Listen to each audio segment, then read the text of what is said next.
Vasanth TV ரசிகர்களுக்கு வணக்கம். இன்னைக்கும் நம்மளுடைய சினிபுத்தில் சினிமா பற்றின பல விஷயங்களை தான் பார்க்க போகிறோம். தல அஜித் அப்படின்னு சொன்னதும் போதுமா, இந்த ஹிட்டு போதுமா அப்படின்ற மாதிரி ஒரு படத்தை கொடுத்து GBU குட் பேட் அக்லி அப்படின்ற ஒரு திரைப்படம்.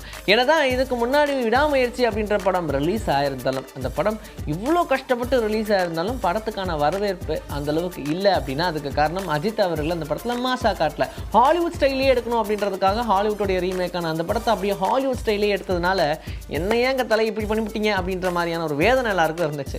ஆனால் கவலைப்படாதீங்க, அதே காஸ்ட்டை வச்சு நான் ஒரு படம் பண்ணுறேன் பாருங்க அப்படின்னு சொல்லி ஆதிக் ரவிச்சந்திரன் அவருடைய ஒரு சூப்பரான ஹிட் ஃப்ளேவரை எடுத்து அதில் காமெடி இருக்கட்டும், கமர்ஷியல் இருக்கட்டும், ஃபைட் இருக்கட்டும் அப்படின்னு சொல்லி எல்லாத்தையுமே கலந்து ஒரு திரைப்படமாக கொடுத்து அந்த படத்துடைய பாக்ஸ் ஆஃபீஸ் மிகப்பெரிய ஒரு வசூல் அப்படின்ற மாதிரி சொல்லலாம். இப்படி இருக்கும்போது ரேசிங் அதே மாதிரி இந்த பக்கம் நடிப்பு ரெண்டையுமே பேலன்ஸ் பண்ணிக்கிட்டு இருக்காரு அஜித் அவர்கள் தான் சொல்லணும். வெயிட் லாஸ் பண்ணதுமே எல்லாருக்கும் ஒரு ட்ரெமெண்டஸான ஒரு சேஞ்சாக இருக்கே அப்படின்ற மாதிரி ஒரு ஷாக் கொடுத்தாரு.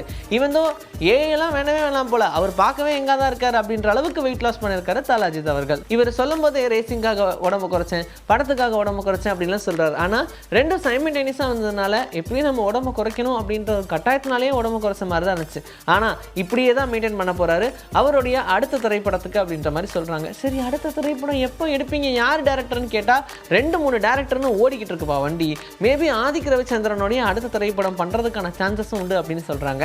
இது எப்படி அஜித் அவர்களுக்கு ஒரு மாஸ் ஃபேன் பாய் மூமெண்டா ஒரு திரைப்படம் கொடுத்தோமோ அப்படி இல்லாம ஒரு நல்ல இயக்குனர் பாயிண்ட் ஆஃப் வியூல ஒரு திரைப்படம் கொடுக்கணும் அஜித் அவர்களை வச்சு அப்படின்றதுமே அவருடைய ஆசை தான். அதனால மேபி அவரே அடுத்ததுல கை கோர்க்கறதுக்கு சான்ஸ் இருக்கு அப்படின்னு சொல்றாங்க. யாருனாலும் சரி, அதை பத்தின அப்டேட் வரலனாலும் படத்துடைய ஷூட்டிங் எப்போ இருக்கும் அப்படின்ற மட்டும் சொல்லிட்டாங்க. இப்போ இந்த வருஷத்துடைய நவம்பர் 2025 நவம்பர்ல படத்துடைய ஷூட்டிங் ஆரம்பிச்சு 2026 ஏப்ரல் ஆர் மேல படத்தை ரிலீஸ் பண்ணும் அப்படின்ற மாதிரி பிளான் பண்ணியிருக்காராம். அதுக்கான வேலைகள்லாம் போய்கிட்டு இருக்கு. ஸோ ரசிகர்களுக்காக ஒரு பெரிய ட்ரீட் வெயிட் பண்ணிட்டு இருக்கு. சூர்யா 46 வெங்கி அட்லூரியோடைய இயக்கத்தில், ஆல்மோஸ்ட் கார்த்திக் சுப்பராஜோடைய இயக்கத்தில் ரெட்ரோ படம் ரசிகர்களுக்கு ஒரு பெரிய சந்தோஷத்தை ஏற்படுத்தி இருக்கு. சூர்யா ஃபேன்ஸ்க்கு அந்த திரைப்படம் சாட்டிஸ்ஃபையா இருக்கு அப்படின்னு சொல்லலாம். அடுத்தபடியா RJ பாலாஜியோடைய இயக்கத்தில் சூர்யா 45 அப்படின்ற திரைப்படம் த்ரிஷா கதாநாயகியா நடிக்க அந்த படம் உருவாகிட்டு இருக்கு. யாரும் எக்ஸ்பெக்ட் பண்ணாத மாதிரியான ஒரு படமா நான் கொடுக்குறேன்னு சொல்லி RJ பாலாஜியும் அதுக்காக வேலை பார்த்துட்டு இருக்காரு ஒரு இயக்குனரா. சரி, இது கூட விட்டுறலாம். அடுத்தபடியா வெங்கி அட்லூரியோட இணைஞ்சு தெலுங்குலேயே ஒரு படம், அந்த படம் ஒரு நல்ல பயோபிக் படம் அப்படின்ற மாதிரிலாம் சொன்னதும் ரசிகர்களுக்கு ஒரு பெரிய சந்தோஷம்.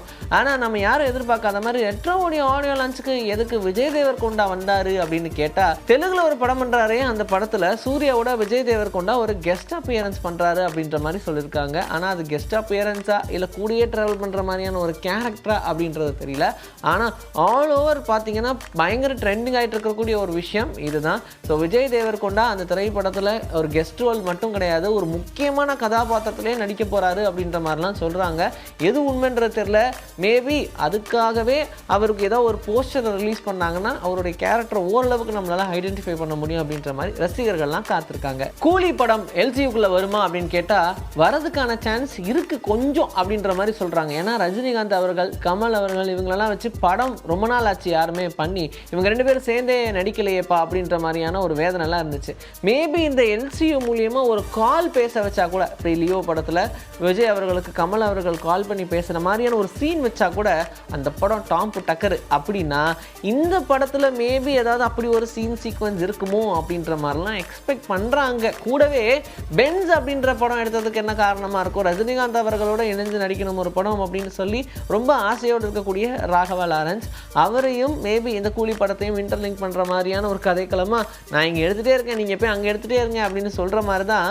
இப்போ அடுத்த திரைப்படம் லோகேஷ் கனகராஜ் கை வைக்கிறதுக்குள்ளேயே அவருடைய ப்ரொடக்ஷனில் இந்த பென்ஸ் அப்படின்ற திரைப்படம் பாக்யராஜ் கண்ணனுடைய இயக்கத்தில் உருவாகுது அப்படின்றது நமக்கு தெரிஞ்சது தான்.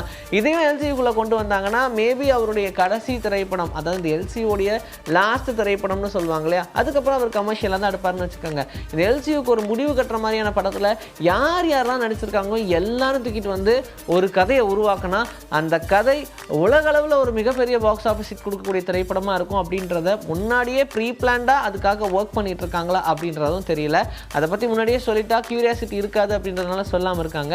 ஆனால் மேபி இதுதான் அடுத்த ஒரு கட்டமாக இருக்கும் அப்படின்ற மாதிரி நம்புறாங்க. பொறுத்திருந்து பார்க்கலாம். ஷாருக்கானுடைய கிங் திரைப்படத்துக்கு எக்ஸ்பெக்டேஷன் அதிகமாயிட்டு இருக்கிறதுக்கு காரணம், ஈவன் தோ பாலிவுட்லேயே எக்ஸ்பெக்டேஷன் அதிகமாயிட்டு இருக்கிறதுக்கு காரணம் ஒவ்வொரு அப்டேட்டாக கொடுக்கறது தான். ராணி முகர்ஜி இதில் கதாநாயகியாக நடிக்கிறாங்களா இல்லை தீபிகா படுகோன் கதாநாயகியாக நடிக்கிறாங்களா அதெல்லாம் தேவையே இல்லை. ஆன்போர்டு ஆகி அவங்களுக்கு ஒரு கேரக்டர் கொடுத்தாலே 2 பேருடைய ஸ்க்ரீன் அப்பியரன்ஸை பார்த்து பார்த்தாலே போதும்பா அப்படின்ற மாதிரி தான் ரசிகர்கள் இருக்காங்க. அதனால் அவங்கள ஆன்போர்ட் பண்ணியிருக்காங்க. இனிமேல் தான் தெரிய வரும் அவங்களுக்கு உண்டான கதாபாத்திரம் என்ன அப்படின்னு.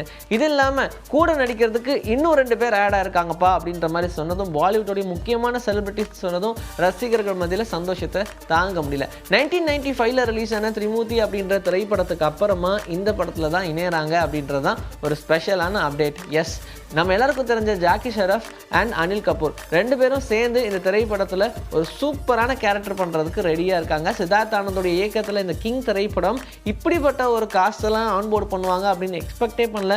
அப்போ இந்த படமும் வார் பத்தான் மாதிரியான ஒரு பிளாஸ்டிங் திரைப்படமாக இருக்கும் அப்படின்ற மாதிரிலாம் நம்புகிறாங்க. அதுக்கேற்ற மாதிரி இந்த படம் உருவாகும் அப்படின்னு நம்பலாம். இன்றைக்கி நம்மளுடைய சினிபுத்தில் சினிமா பற்றின பல விஷயங்களை பார்த்தாச்சு. இதே மாதிரி அடுத்த எபிசோடுக்காக ரெடியாக இருங்க. உங்களை நான் வந்து சந்திக்கிறேன். This is bye from Vijay. Take care.